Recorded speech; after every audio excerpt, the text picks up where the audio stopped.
지난주에 우리는 로마서의 말씀 속에서 내가 누구인지를 비로소 알게 되는 큰 은혜를 나누었습니다. 그것은 우리 모두가 하나님께 은혜의 빚진 자라는 사실과 양자의 영을 받았기에 하나님을 아빠, 아버지라 부를 수 있는 자녀된 특권, 그리고 자녀이기에 미래의 그리스도와 함께 영원한 천국을 상속받게 된다는 놀라운 약속의 말씀이었습니다. 여러분 다 기억하고 계시죠? 아멘. 사실 이게 대단히 놀랍고도 영광스러운 일인데요, 솔직히 우리로서는 잘 실감이 나지 않는 내용이기도 합니다. 이것은 마치 알에서 깨어난 애벌레가 이후에 번데기로 있다가 아름다운 나비로 자신이 변화된다는 것을 전혀 실감하지 못하는 것과 같습니다. 지금은 그저 꿈틀대며 힘겹게 나무를 기어 오르고 나뭇가지에 달린 이파리만을 열심히 갉아먹고 있기에 꽃 사이를 날아다니며 꿀을 빤다는 것은 사실 상상조차 힘든 일일 겁니다. 하지만 분명한 것은 그러한 애벌레, 곧 나비로 변신하게 될 것이고 하늘을 자유롭게 난다는 사실입니다. 이처럼 우리 성도들도 언젠가 주님 계신 그 나라에서 부활한 몸으로 변화되어 그리스도와 함께 천국의 상속자로 영원히 살게 될 줄로 믿습니다. 자, 그런데 여러분, 사도 바울은 이처럼 미래에 주어질 성도의 영광에 관해 아주 흥분되고 감격스러운 이야기를 이어가다가 갑자기 성도의 고난에 대한 주제를 급전환하고 있습니다. 왜 바울이 성도의 영광에서 성도의 고난이라는 조금은 불편한 주제로 이렇게 급전환하는 것일까? 조금은 당황스럽기도 합니다. 그런데 여러분, 이 성도의 고난이라는 주제 속에 하늘의 놀라운 신비와 축복이 담겨져 있다는 사실입니다. 바라기는 오늘 말씀 속에서 성도의 고난에 담긴 하나님의 선한 뜻과 비밀이 무엇인지를 깨닫고 고난 중에서도 감사하며 기뻐하시는 저와 여러분 우리 모두가 되시길 간절히 소망합니다. 첫 번째 따라합시다. 영광 전에 반드시 고난이 있습니다. 우리 교회 전임 교육자로 부임해 오시는 목사님들이나 전도사님들을 보면 저희 교회에서 사역하는 동안에 자녀들을 많이 출산하는 특별한 축복이 임한다라는 거예요. 현재 이 5교구를 담당하고 계신 우리 나영빈 목사님, 첫째 딸도 저희 교회에 와서 낳았고요, 작년 11월에 둘째 아들을 낳게 되었어요. 12교구의 김현준 목사님, 재작년에 셋째 아이를 우리 교회에서 낳았고요, 그리고 그해 12월에는 우리 고등부를 지금 담당하는 방성빈 목사님도 아이가 태어났습니다. 특별히 올해는요, 이 표가 그런지 모르겠지만 이 복음의 지경이 교육자 신생아들로 인해 대단히 많이 넓어졌다라는 거예요. 8교구를 담당하시는 김종인 목사님 가정에 지난 1월에 둘째 아이가 태어났어요. 중등부를 담당하시는 엄희연 전도사님 가정에서 4월에 아이가 태어났고요, 그리고 9교구를 담당하시는 김민성 목사님 가정에 지난주에 둘째 아이가 태어났습니다. 여러분, 아주 따끈따끈한 소식 하나를 알려드리겠습니다. 원래는 목회 비서를 담당하고 있는 우리 이재광 전도사님이 이제 이번 주에, 돌아오는 주에 아이를 낳기로 좀 준비하고 있었는데 오늘 새벽에 사모님이 양수가 터졌어요. 그리고 급하게 병원에 갔는데 방금 전에 아이가 나왔다고 이렇게 사진까지 예. 제가 보니까 이재광 전도사님의 붕어빵인 것 같아요. 예.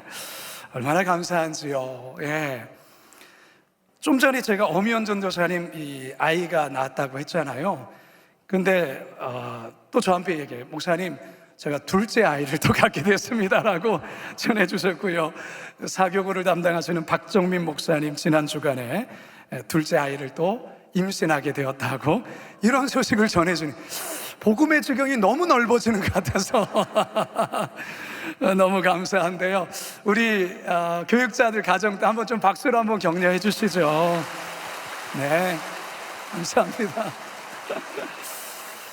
요즘 우리 사회가 사실 이런저런 이유로 아기를 잘 낳지 않으려는 그런 사회적인 현상들이 있는데, 또 반면에는 아기를 정말 갖기를 원하는 그런 부부들, 근데 뜻대로 잘 되지 않아서 사실 눈물 짓는 가정들도 많습니다. 어쨌든 이런 상황에서 우리 교회 교육자들 가정에 아기를 출산하게 되었다는 소식은 정말 기쁘고 감사한 소식이 아닐지 모르겠어요. 여러분, 근데 이 아이를 임신하고 이 아기가 출산하는 모든 과정 속에는요, 고통이라는 게 있습니다. 고통이라는 게. 무엇보다도 이제 산모들이 감당해야 될 그 고통은 이만저만이 아니에요. 뭐 입덧으로 시작을 해서 이제 산딸이 가까워지면 너무 배가 불러서 제대로 잠을 자지 못하고 다리가 붓고, 이런 고생은 사실은 아무것도 아니죠. 이제 아이를 출산하는 과정에서의 그 산통은요, 정말 죽을 만큼 너무너무 고통스럽다라고 이야기를 해요. 솔직히 저는 잘 몰라요. 남자이기 때문에 이 아내가, 산모가 이 아기를 출산하는 과정에서의 그 고통이 너무 극심하다라는 그것을 이야기를 하지만 우리 남자들은 잘 모르죠. 산모들이 그 고통이 어느 정도로 정말 힘드냐면, 그 산통이 오면 그냥 이대로 죽었으면 좋겠다라는 생각이 순간 든대요. 그러니까 그 정도로 고통스럽다라는 거예요. 맞습니까? 아멘까지 할 필요는 없고요. 그 참 고통스럽다라는 것이죠. 그래서 사실 우리 남편들, 저를 비롯해서 아내들에게 평생 잘하시기를 바랍니다. 남자들이 목소리가 이렇게 매가리가 없어요. 예, 잘하시기 바랍니다. 예, 잘해야 돼요. 잘해야 돼요. 성도 여러분, 부모가 자식을 얻는 기쁨은 참 커요. 그러나 그 기쁨을 얻기까지는 죽을 만큼의 고통이 따른다라는 거예요. 이게 모든 피조 세계의 하나의 원리라고 생각이 되는데요. 창세기 3장 16절 상반절에 보면 이런 말씀이 쓰여 있어요. 시작. 또 여자에게 이르시되 내가 내게 임신하는 고통을 크게 더하리니 내가 수고하고 자식을 낳을 것이며. 우리 예수님께서도 인류를 구원하시기 위해 어떤 대가를 지불하셨습니까? 이루 말할 수 없는 고통의 십자가를 짊어지셨어요. 전에도 말씀드렸지만 인류 역사가 고안해낸 가장 무섭고도 가장 참혹한 사형법이 바로 십자가 형벌이었어요. 그런데 이 십자가에 우리 주님이 친히 달리셔서 모진 고난을 당하시고 죽으셨다라는 거예요. 왜 그렇게 하셨습니까? 우리를 사랑하시기 때문에 그래요. 저와 여러분의 모든 죄를 도말하시고 해결하시기 위해서 그랬다라는 거예요. 그래서 사도 바울이 오늘 본문을 통해 우리에게 말하려는 것이 바로 이것입니다. 로마서 8장 17절 하반절 시작. 우리가 그와 함께 영광을 받기 위하여 고난도 함께 받아야 할 것이니라. 영광을 받기 위하여 뭐도 함께 받아야 된다고요? 고난도 받아야 된다라는 거예요. 사실 이게 우리에게 굉장히 불편한 이야기예요. 누가 고난을 좋아하겠어요? 여러분, 고난이 뭡니까? 고난은 그 글자 그대로 괴로움과 어려움을 의미하는 거예요. 어느 누가 인생에서 괴로움과 어려움을 당하는 것을 원하는 사람이 어디 있겠습니까? 그러나 우리가 인생을 살다 보면 원하든 원치 않든 시시각각 그리고 다양한 모양으로 우리에게 찾아오는 고난이라는 게 있다라는 것입니다. 그런데요, 우리 그리스도인들에게의 고난은 좀 다른 의미로 해석할 수 있어요. 아니, 해석해야 돼요. 우리 그리스도인들에게 고난이 어떤 고난이 있습니까? 먼저는 연단으로서의 고난이 있어요. 하나님께서 당신의 자녀들의 믿음을 더 성장케 하기 위해서 고난을 허락하신다라는 거예요. 이런 고난은 마치 불에서 연단하듯 우리의 믿음을 정결하게 하고 우리의 신앙을 더욱더 강하게 만들고 우리의 내면이 더 성숙하게 만든다라는 것이죠. 로마서 5장 3절과 4절 읽습니다. 시작. 다만 이뿐 아니라 우리가 환난 중에도 즐거워하나니 이는 환난은 인내를, 인내는 연단을, 연단은 소망을 이루는 줄 알미로라. 두 번째로는 의를 행함으로 인한 고난도 있어요. 성경에서는 의롭게 살려는 자들에게, 경건하게 살려고 하는 자들에게 세상에서 고난도 당하게 된다, 이런 말씀을 하십니다. 디모데후서 3장 12절입니다. 시작. 무릇 그리스도 예수 안에서 경건하게 살고자 하는 자는 박해를 받으리라. 세 번째로 하나님의 선한 뜻을 이루기 위한 고난도 있다라는 거예요. 하나님은 고난을 통해서 자신의 뜻을 우리의 삶에서 이루시고 그분의 선하신 계획을 펼쳐 가실 때가 있어요. 때로는 사실 이 고난이 잘 이해가 되지 않은 고난으로 다가올 때가 있어요. 그래서 굉장히 힘들죠. 그런데 여러분 기억하셔야 됩니다. 우리 그리스도인들에게의 고난은 무의미한 고난이 없다라는 거예요. 성도들의 고난은 더 깊은 믿음의 세계로 인도합니다. 혹시 여러분들 중에서 주를 섬기다가 예고치 않은 고난을 당하시는 분 계십니까? 절대로 낙심하지 마세요. 원망하지 마세요. 예수님조차 십자가의 고통을 통과하시고 우리를 구원하셨다면 그의 자녀된 우리들의 인생에도 고난이 있다라는 것, 그 고난을 통과해야 되는 것 당연한 것 아니겠습니까? 바라기는 인생의 고난 앞에서 당황하지 마시고 주님을 온전히 신뢰하고 주님을 의지하심으로 인생의 고난을 잘 통과하시는 우리 모두 되시길 주님의 이름으로 축원합니다. 두 번째 따라 합시다. 영광을 바라보며 고난을 이겨야 합니다. 아기를 출산하는 고통이 이루 말할 수 없는 고통이다. 그래서 이 산통으로 인해서 그냥 이 상태로 죽었으면 좋겠다라고 말하는 그 산모들의 이야기를 참 들으면 얼마나 힘든 걸까. 근데 제가 참 이렇게 난해한, 이렇게 잘 이해가 되지 않은 부분이 있습니다. 그 엄청난 고통을 겪으면서 다시는 이 고통을 겪지 않으리라 이렇게 결단을 하는데 1년이 지나면 둘째를 임신했어요. 3년이 지나면 셋째를 가졌어요. 이런 이야기가 들려와요. 여러분 이거 신기하지 않습니까? 죽을 만큼 아프다고 하는데 근데 왜 그럴까요? 그 고통을 뛰어넘는 기쁨이 있기 때문에 그러는 거예요. 여러분 우리 오동건 장로님의 딸인 오문천 집사님 가정 얘기를 안 할 수가 없는데요, 이 가정 작년에 5월에 5번째 아들을 출산했어요. 이렇게 1, 2, 3, 4, 5 다 아들이에요. 저기가 한번 박수로 한번 격려. 대단하죠, 대단하죠. 몇 달 전에 47살 된 우리 교회 젊은 집사님이 계세요. 저희 동네에 살아요. 제가 사는 사택의 밑에 층에 사세요. 여기는 딸이 있어요. 근데 얼마 전에 딸을 또 낳았어요. 그래서 4명의 딸을 낳았어요. 여러분 박수로 한번 격려해 주세요. 여러분 출산의 고통이 어마어마한데 그 어마어마한 고통을 잊게 만들 정도의 압도적인 기쁨이 있기 때문에 아이를 낳고 또 낳는 거예요. 출산의 고통 속에서도 이제 곧 자신을 닮은 아기를 보게 된다는 그 기쁨이 고통을 이기게 하는 거예요. 성도 여러분, 우리 예수님도 그렇게 하셨어요. 그토록 모질고 참혹한 그 십자가, 웬만해서는 지고 싶지 않고 질 수도 없는데 우리 주님 그 십자가를 포기하지 않은 이유가 있다면, 끝까지 감당한 이유가 있다면 십자가 고통 넘어 있는 영원한 부활의 기쁨과 그리고 그것으로 말미암아 우리들이 하나님의 자녀가 되어져서 구원받게 될 것을 바라보시면서 그것을 바라보았기에 십자가의 고난을 이겨내신 거예요. 히브리서 12장 2절입니다. 시작. 그는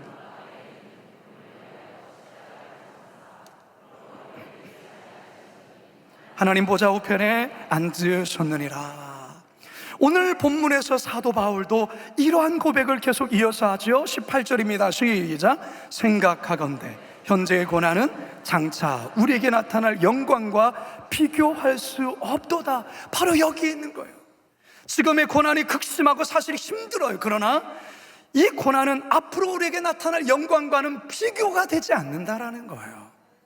고린도후서 4장 17절에도 이와 비슷한 고백이 있는데요, 우리가 잠시 받는 환난에 경한 것이 지극히 크고 영원한 영광에 중한 것을 우리에게 이루게 함이니라. 새번역 성경으로 읽으면 더 이해하기 쉬운데요, 지금 우리가 겪는 일시적인 가벼운 고난은 비교할 수 없을 정도로 영원하고 크나큰 영광을 우리에게 이루어 줍니다. 성도 여러분, 기독교는요 고난의 종교예요. 그리스도의 십자가가 그것을 말해줘요. 그리스도인들에게 고난은 피해갈 수 없는 운명입니다. 심지어 히브리서의 저자는 성도의 삶에 고난이 없다면 혹시 사생자가 아닌가 한번 스스로 점검해 보아야 된다라고 그렇게 이야기를 합니다. 히브리서 12장 8절 시작. 징계는 다 받는 것이거늘 너에게 없으면 사생자요 친아들이 아니니라. 혹시 여러분들 중에 말로 다 할 수 없는 고난 가운데 있는 성도님 계십니까? 어떤 종류의 고난이실까요? 그리스도 때문에 당하는 고난입니까? 하나님의 연단으로서의 고난입니까? 의를 행함으로 경건하게 살아감으로 인한 어떤 고난이십니까? 지난 주일 저녁에 도토리라는 영화를 우리 성도들과 함께 보게 되었습니다.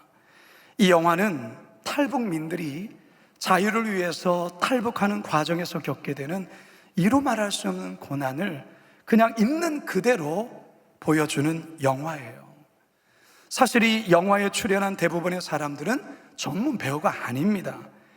탈북민들이 직접 자신들이 경험했던 것을 연기자로 참여하면서 그리고 자신의 사비를 털어서 이 영화를 만든 거예요. 이들이 이렇게까지 영화를 만든 이유가 있습니다. 자신들이 받은 자신들의 이 실상을 세계에 알고자 하는 거예요.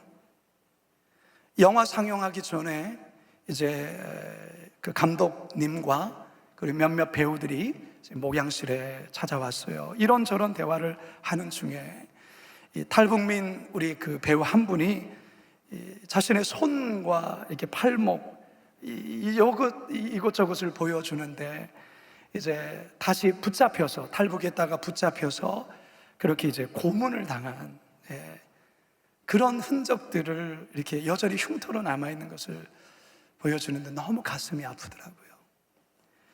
영화에 어떤 장면이 나오냐면 예수님을 믿게 된 한 사람이 기독교인으로 밝혀지면서 이 고문을 당하는데 예수님처럼 십자가 이렇게 매달고 이 손바닥과 발등에 칼로 무참히 찌르는 피가 터지고 그런 장면이 나와요. 이 영화 감독님은 자신이 북에 있을 때 예수를 믿다가 발각되어 바로 총살당하는 모습을 직접 보았다고 그렇게 이야기를 해줍니다. 왜 이들이 이런 고난을 받습니까? 단지 예수를 믿는다는 이유 때문에 그래요.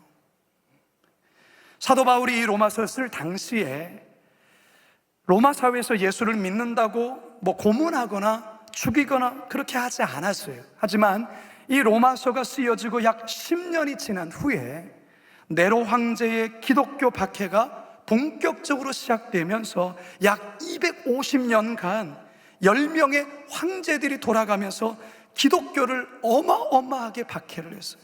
기독교인의 씨를 말리기 위해서, 교회를 진멸하기 위해서 얼마나 기독교를 박해했는지 몰라요. 기독교인이라고 밝혀지면 원형 경기장에 끌려가서 굶주린 사자들의 밥이 되었고 십자가에 매달려 화형을 당하기도 했는데요, 기록에 의하면 이 밤에 연회장을 이렇게 펼친 가운데에 그리스도인들을 그 나무에 매달고 기름을 끼얹어서 그들을 화형하면서 그 불로 연회를 즐겼다라는 이 말도 안 되는 이야기가 쓰여 있어요. 어떤 이들은 카타콤 지하 동굴로 들어가서 평생을 햇빛을 보지도 못한 채 신앙을 지키며 살기도 했습니다. 왜 이들이 이런 고난을 당합니까? 아니, 예수를 안 믿겠다고 한마디만 하면 이런 고난 안 당해요. 그러나 그들은 끝까지 예수 믿는 것을 포기하지 아니하고, 그러나 이들이 그 극심한 환난과 고난 속에서도 어떻게 그들은 믿음을 지키며 살았습니까? 자신의 고난이 그리스도의 고난에 오히려 동참한다는 감격을 그들은 갖고 있었어요. 나 같은 죄인이, 나 같은 죽어마땅한 죄인이 어떻게 예수님을 나의 구주로 모시며 어떻게 예수 그리스도를 왕으로 모실 수가 있는가? 우리 주님 당하신 그 고난에 나도 동참한다는 그 감격이 그들 안에 있었고, 고난 이후에 이 고난과는 비교도 되지 않은 영원한 천국에서의 영광이 있다는 것을 이들은 믿었기에, 또한 바라보았기에 그들은 현실에 당하는 그 고난을 넉넉히 이길 수 있었던 것입니다. 초대교회 성도들은 고난 중에서도 다음과 같은 이런 찬송을 불렀을 거예요. 내 주를 가까이 하게 함은 십자가 짐 같은 고생이나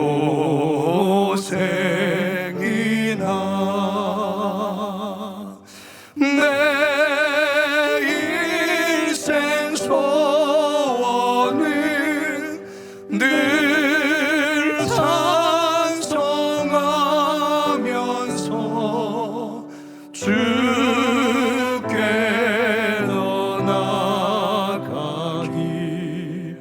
원합니다.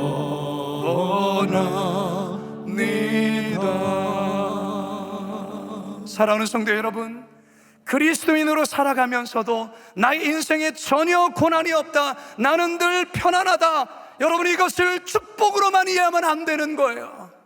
그리스도인으로 견고하게 살아가는 인생 가운데 고난이 있어요.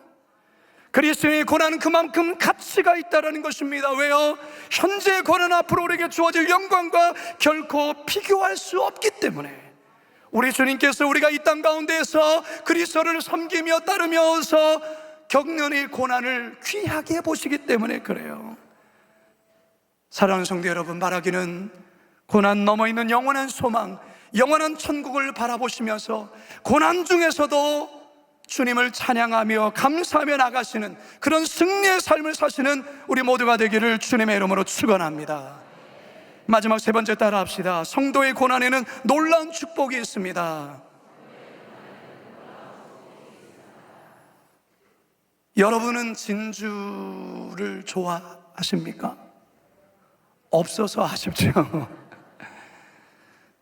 진주가 만들어지는 과정을 이렇게 이야기를 듣다 보면 참 놀랍고 신비롭습니다. 조개 안에 들어온 작은 이물질, 흔히 모래나 기생충 등으로부터 시작되는데요, 이물질이 조개의 연한 살을 이렇게 자극하면 조개는 이 고통을 완화하기 위해서 나크르라는 독특한 물질을 분비한다고 해요. 아프면 아플수록 이게 더 계속 나오는 거죠. 그래서 이물질을 이 나크르라는 독특한 물질로 감싼다고 합니다. 이 과정이 조개에게는 대단히 고통스러운 과정이라고 합니다. 하지만 조개는 끊임없이 나크르를 분비하면서 이물질을 덮고 또 덮어서 층이 두꺼워지면 결국 여기서 진주가 만들어진다는 거예요. 근데 여러분 혹시 진주 가운데서도 남양진주라고 들어보셨습니까? 진주 중에서도 가장 값비싼 진주에 해당되는 진주가 남양진주라는 건데요, 특히 호주에서 생산되는 남양진주는 세계에서도 가장 값이 많이 나가는 진주라고 합니다. 진주의 알 크기가 월등히 크고요, 광택이나 그 모든 면에 있어서 대단하다는 거죠. 이 진주가 귀한 이유는 하나의 조개 안에서 하나의 진주만 만들어진다는 거예요. 그리고 하나의 진주가 만들어지는 이 기간이 2년에서 길게는 4년이 걸린다라는 거예요. 그러니까 2년에서 4년 동안이 나크르라는 이 분비물을 계속 분비하면서 이 고통을, 이 이물질을 감싸는 중에 가장 값비싼 남양 진주가 만들어지는 거예요. 제가 여러분께 질문할 건데요, 삼지선다형인데 잘 맞춰보시기 바랍니다. 누군가가 나에게 조개를 준다고 할 때 1번, 조개만 있는 것 그거 받겠다, 1번. 두 번째, 조개 안에 진주가 들어있는 거 받겠다, 2번. 세 번째, 조개 안에 남양 진주가 있는 걸 받겠다. 자, 자, 1번, 2번, 3번. 지혜로우신 분이십니다. 여러분, 저라도 3번 받겠습니다. 여러분, 이 진주가 값비싸고 정말 가치가 높기 때문에 우리가 이것을 택하는 거잖아요. 그런데 여러분, 이 진주가 어떻게 만들어졌다고요? 고통 속에 만들어진 거예요. 일반 진주와 같은, 아니 그 기간보다 훨씬 더 긴 기간 고통 속에 나크르라는 이 분비물이 뿜어지고 그 이물질을 감싸는 가운데에 이렇게 만들어지는 거예요. 여러분, 자연 세계도 모든 것이 그냥 얻어지는 것은 아무것도 없어요. 모든 것의 그 귀함 속에는 고통이란 것이 수반된다라는 거예요. 사랑 여러분, 여러분의 신앙은, 여러분의 믿음은 하나님이 보시기 어떠한 믿음의 모습이십니까? 그냥 조개살로만 채워진 조개입니까? 아니면 여러분 안에 진주를 품고 있습니까? 아니면 남양 진주라는 이 값비싼, 이 고귀한 진주를 품고 있는 신앙이십니까? 그것은 무엇에 의하여 차별이 된다고요? 고통. 사랑하는 성도 여러분, 고난 앞에서 두려워하지 마십시오. 우리 그리스도인들 당하는 이 고난, 여러분들의 내면의 진주를 만들고 있는 시간임을 기억하시기 바랍니다. 여러분, 우리가 고통 가운데 있을 때에 기도의 나크르를, 애통의 나크르를, 찬양의 나크르를, 감사의 나크르를 더욱 많이 분비하시기 바랍니다. 그것을 통하여 여러분의 인생에 영적인 남양 진주가 만들어지고 있음을 깨닫기 바랍니다.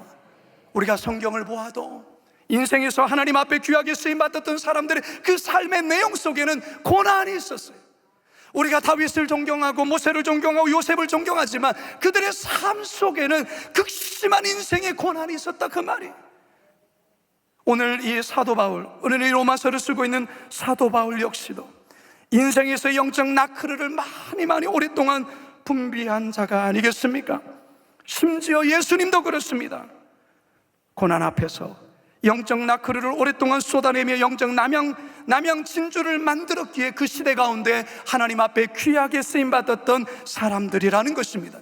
그래서 사도 요한은 고난 앞에 있는 우리 성도들을 향하여 이렇게 권면하고 있습니다. 야고보서 1장 2절과 4절입니다. 시작. 네, 형제들아, 너희가 여러 가지 시험을 당하거든 온전히 기쁘게 여기라. 이는 너희의 믿음의 시련이 인내를 만들어내는 줄 너희가 알미라. 인내를 온전히 이루라. 이는 너희로 온전하고 구비하여 조금도 부족함이 없게 하려 함이라. 아멘. 베드로 사도는 여기에 더 한 발자국 나가서 우리가 고난 가운데 어떻게 이 고난을 맞이해야 되는지 이렇게 우리에게 권면하고 있습니다. 베드로전서 4장입니다. 시작. 사랑하는 자들아, 너희를 연단하려고는 불시험을 이상한 일 당하는 것 같이 이상히 여기지 말고 오히려 너희가 그리스도의 고난에 참여하는 것으로 즐거워하라. 이는 그의 영광을 나타냈을 때에 너희로 즐거워하고 기뻐하게 하려 함이라. 너희가 그리스도의 이름으로 치욕을 당하면 복 있는 자로다. 영광의 영 곧 하나님의 영이 너희 위에 계심이라. 할렐루야. 오늘 본문에서 역시 바울은 우리에게 이 똑같은 이야기를 우리에게 권하고 있는 거예요. 우리 마지막으로 다시 한번 오늘 본문 로마서 8장 17절과 18절을 함께 읽겠습니다. 시작. 자녀이면 또한 상속자 곧 하나님의 상속자요 그리스도와 함께한 상속자니 우리가 그와 함께 영광을 받기 위하여 고난도 함께 받아야 할 것이니라. 생각하건대 현재의 고난은 장차 우리에게 나타날 영광과 비교할 수 없도다. 할렐루야.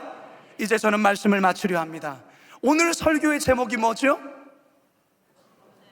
성도의 고난은 축복입니다. 동의하십니까?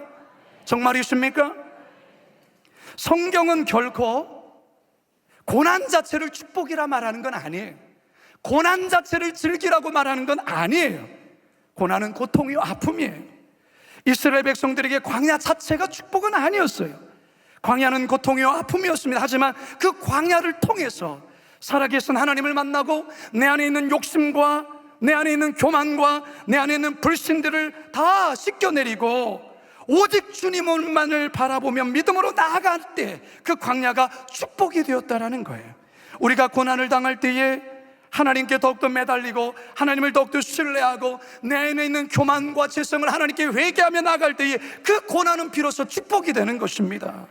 사랑하는 성도 여러분, 하나님은 여러분의 인생에서의 그 고난이 우리의 삶에서의 축복이 되기를 원하십니다.